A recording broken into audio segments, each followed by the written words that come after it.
पुराने रीति रिवाज पार्ट 2।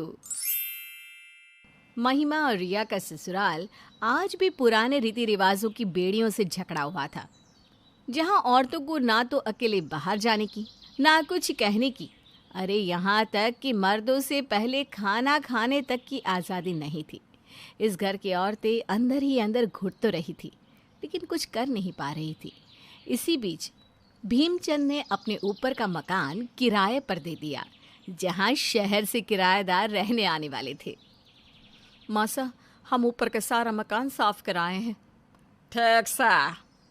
मासा, सुना है कि यहाँ जो शहर से लुगाई आ रही है वो टीचर्स है, उसकी सरकारी नौकरी लगी से यहाँ। अच्छा, फिर तो छोरी बड़ी घमंडी होगी। तुम दोनों तो उससे दूर ही रहना। सब एक जैसे थोड़ी ना हो वह मासा, क्या पता ये बहुत अच्छी हो। अच्छी हो कि बुरी, तुम दोनों ने क्या करना है पर? हाँ, जाओ अपने काम पर लगो दोनों। महिमा और रिया को ये उत्सुकता थी कि वो औरत कैसी होगी जो अपने पैरों पे खड़ी है, जो नौकरी करती है, जिसके ससुराल वाले उसे इतना सपोर्ट करते हैं, क्योंकि उन दोनों ने तो अपनी ज़िंदगी में बेड़ियों के अलावा कुछ देखा ही नहीं था। भाभी साहब, चलो ना, वो ऊपर के मकान वाले आ गए से, देखते हैं कैसे कपड़े पहने हैं, कैसे बात करती है। हाँ हाँ, रुक तो ज़रा। महिमा, रिया, कावेरी, पिंकी सब लोग उन्हें देखने के लिए आंगन में खड़े हैं। घणे खम्मा मासा। अरे जीती रहा छोरे, जीती रहा, खुश रहा। घड़ी खम्मा सबको। घणे खम्मा बहन जी। अरे आप सब तो बिल्कुल हमारे जैसे ही हो। ये हमारी बहुएं हैं और ये हमारी छोरी सा पिंकी। ये लोग आपको देखने के लिए खड़े हैं। कह रही थी सरकारी टीचर आवे है यहाँ मासा, देख लो लुगाइयों, इसने भी साड़ी पहनी है और पैर ही छू रही से। हाँ, हम सब भी आपकी जैसे ही हैं। हाँ, बस मेरी बीवी टीचर है, थोड़ी सी सख्त है, देखना कहीं मुर्गा ना बना दे। क्या आप भी सर, आप तो बिल्कुल भी घमंडी ना है। हमें तो लगा कि आप इतनी बड़ी टीचर हैं तो कितना गुरूर होगा आपको। ज्ञान आपको घमंडी नहीं बल्कि नम्रता सिखाता है। जितना ज़्यादा ज्ञान होता है उतनी आप लोगों की ज़्यादा इज्जत करते हैं। बहुत सुंदर बात कही है आपने। प्रणाम बाबा साहब। खुश रहो, खुश रहो। आपका मकान साफ करवा दिया है, ऊपर जाकर आराम कर सकते हैं आप। हाँ शीना, तुम चलो, मैं खाने को कुछ लेकर आता हूँ। अरे आप आज आए हैं, रसोई का सामान अभी कहाँ से लाएंगे? आज की रसोई आप हमारे साथ ही खा लीजिए। अरे नहीं भाई साहब, आप क्यों तकलीफ कर रहे हैं? इसमें तकलीफ का है कि बहन जी, आज आप हमारे साथ रसोई खाइएगा। लोग आइयो, खाने की तैयारी कर दो। जी बाबा साहब।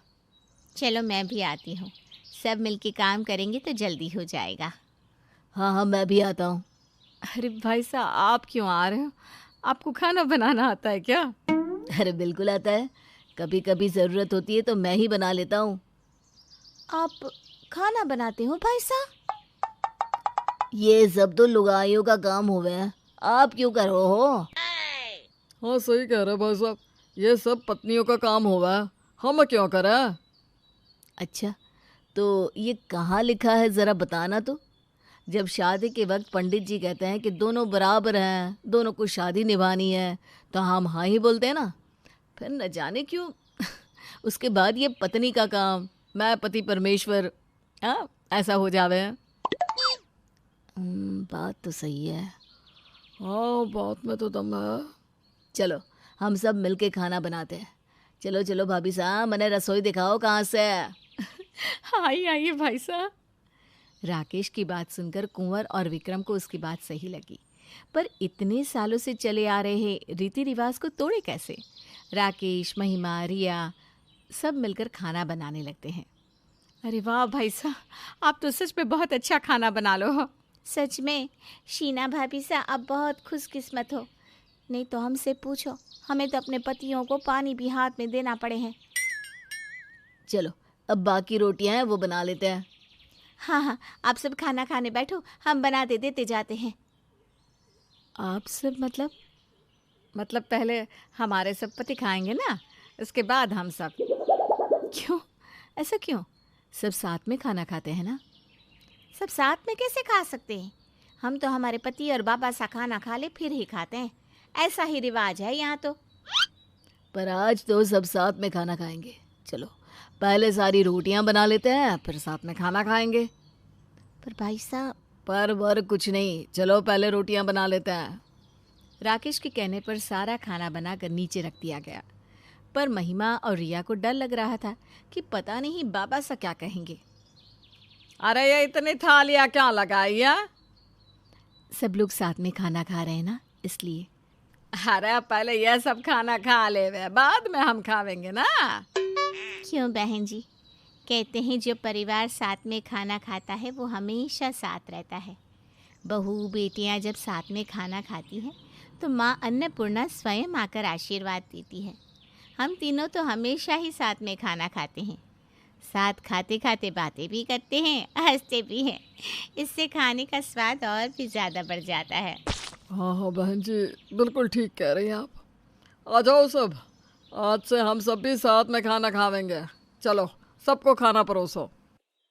और उस दिन पहली बार पूरे परिवार ने साथ में बैठकर खाना खाया। महिमा, रिया और पिंकी की खुशी का तो जैसे कोई ठिकाना ही नहीं था। शीना और उसके परिवार की सोच काफ़ी अच्छी थी। वो पुराने रीति रिवाज को और संस्कारों को तोड़ने की नहीं, बल्कि उनमें थोड़े से सुधार की बात करते थे, जो भीमचंद और उसके पूरे परिवार को अच्छा लगता था। महिमा भाभी सा, रिया कहाँ हो? जी कहिए शीना भाभी सा। अरे मैं बाज़ार जा रही थी, मैंने सोचा आप दोनों से भी पूछ लूँ। हमें तो बाहर अकेले जाना मना है भाभी सा। अरे ये जाकर क्या करेगी? आंटी आपको पता है, अगर ये बाहर जाएंगी ना तो आपके बेटों का कितना समय बचेगा। उन्हें सब्ज़ी, कपड़ा, अनाज, फल ये सब नहीं लाना होगा। ऊपर से अगर ये बाहर नहीं निकलेंगी तो इन्हें कभी दुनिया के तौर तरीके पता नहीं चलेंगे आंटी, और ये हमेशा दूसरों पे बोझ ही बनी रहेंगी और इनके पतियों को ही इनकी सेवा करनी पड़ेगी। बात तो तू ठीक है शीना, इन्हें तो कुछ पता ही कौनी। आज से ना तू इन्हें अपने साथ ले जाया कर, सब कुछ सिखा। मारे बेटे क्या सारी उम्र इनकी सेवा करेंगे। जाओ लोग, आइयो जाओ शीना के साथ बाजार। हाँ हाँ, हम अभी तैयार होके आवे हैं। वाह शीना भाभी साहब, आपने तो कमाल कर दिया। मासा को इतना समझाया कि उन्होंने हमें बाहर जाने की छुट्टी दे दी। आपको पता है, आपके आने के बाद से ना बाबा साहब भी बदल गए हैं। अब वो हम पर ज़्यादा रोक टोक ना लगावे हैं, और तो और अब हम सब मिलकर खाना खावे हैं। मुझे खुशी है कि आपके सास ससुर इन पुराने रीति रिवाजों की बेड़ियों से निकल रहे हैं। कई बार हमें एहसास नहीं होता, लेकिन ये नियम हमारा दम घोंट रहे होते हैं। मैं ये नहीं कहती कि सारे नियम और रीति रिवाज गलत होते हैं, लेकिन जिन नियमों से आपकी घर की औरतों का विकास रुक रहा हो, ऐसे रिवाजों को तोड़ना ही बेहतर है। अब तो कुंवर साहब पानी भरने में भी हमारी मदद कर रहे हैं। और विक्रम साहब हमारा पूरा रूम जाने पहले साफ करके जावे हैं। अरे बाबा साहब मासा के लिए चाय बनावे हैं। तो चलो फिर आज पुराने रीति रिवाजों के टूटने की खुशी में पानी पूरी पार्टी करते हैं। हाँ हाँ, चलो चलो। शीना और उसके परिवार की नई सोच को देखकर भीमचंद और उसका परिवार भी नए ढांचे में ढलने लगा, और चिड़ियाओं को अब उनके पर मिल गए थे, जहां वो खुले आसमान को अब महसूस कर सकती थी।